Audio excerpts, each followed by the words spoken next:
ورحمۃ اللہ وبرکاتہ۔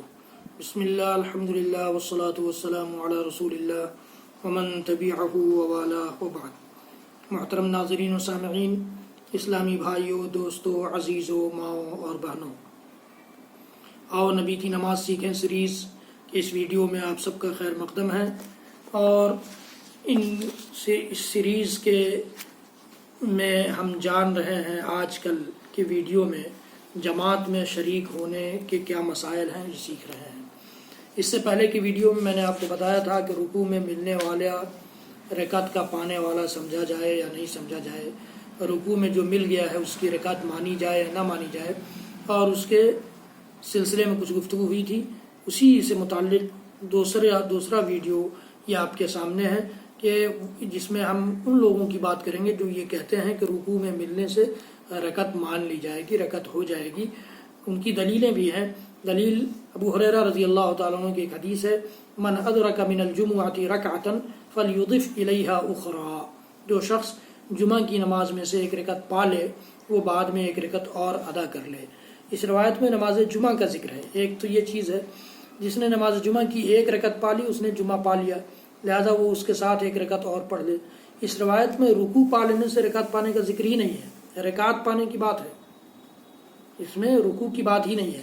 دیکھیے، آپ غور کیجئے، جس شخص نے نماز جمعہ کی ایک رکعت پا لی، رکعت پا لی، رکوع نہیں، بلکہ اس کا مسئلہ اس مسئلے سے کوئی تعلق ہی نہیں ہے، اس کو دلیل بنانا ہی صحیح ہے۔ لیکن رکوع میں ملنے سے رکعت ہونے کے قائلین نے اس حدیث سے اس طرح دلیل لی ہے کہ اس کے لفظ رکعہ کو رکعت کی بجائے رکوع اس کا معنی کیا ہے، رکعہ کے بجائے رکوع اس سے مراد لیا ہے، حالانکہ رکعہ سے مراد رکعت ہی ہوتا ہے، رکوع نہیں۔ اور اس کی کئی وجوہ ہیں۔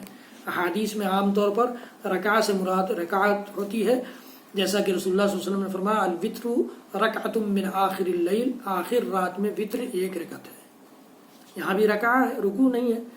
عبداللہ بن عباس رضی اللہ عنہ فرماتے ہیں فرض اللہ الصلاۃ علی لسان نبیکم فی الخوف رکعہ، اللہ تعالیٰ نے تمہارے نبی صلی اللہ علیہ وسلم کی زبان سے نماز فرض کی ہے خوف کی حالت میں، ڈر کی حالت میں، دشمن کے مقابلے کی حالت میں ایک رکعت، یہاں رکوع نہیں ہے۔ رسول اللہ صلی اللہ علیہ وسلم نے فرمایا من ادرک رکعۃ من صلاۃ الصبح قبل ان تطلع الشمس فقد ادرک الصبح، جس نے فجر کی نماز کی ایک رکعت آفتاب کے نکلنے سے پہلے پا لی، یعنی اس کے ٹائم سے پہلے ایک رکعت اس نے پڑھ لیا تو اس نے صبح کی نماز کو پا لیا، یعنی اس کی نماز قضا نہیں مانی جائے گی، ادا ہو جائے گی۔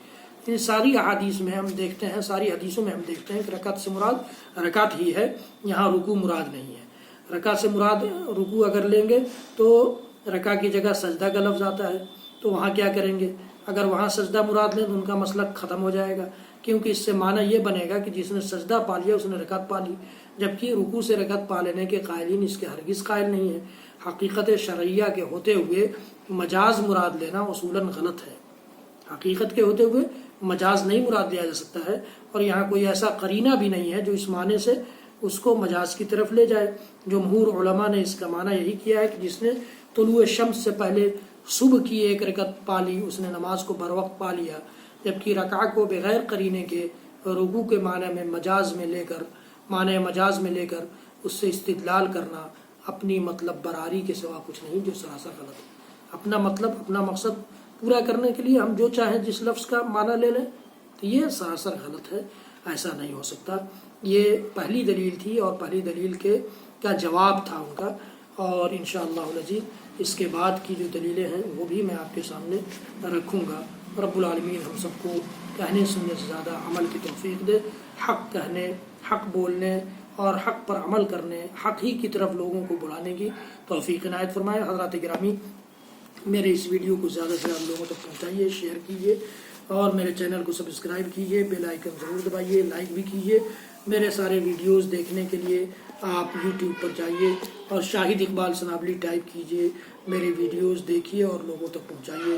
اللہ رب العالمین ہم سب کا حامی و مددگار ہو۔ وصلی اللہ تعالی علی نبینا محمد وعلی آلہ وصحبہ وسلم۔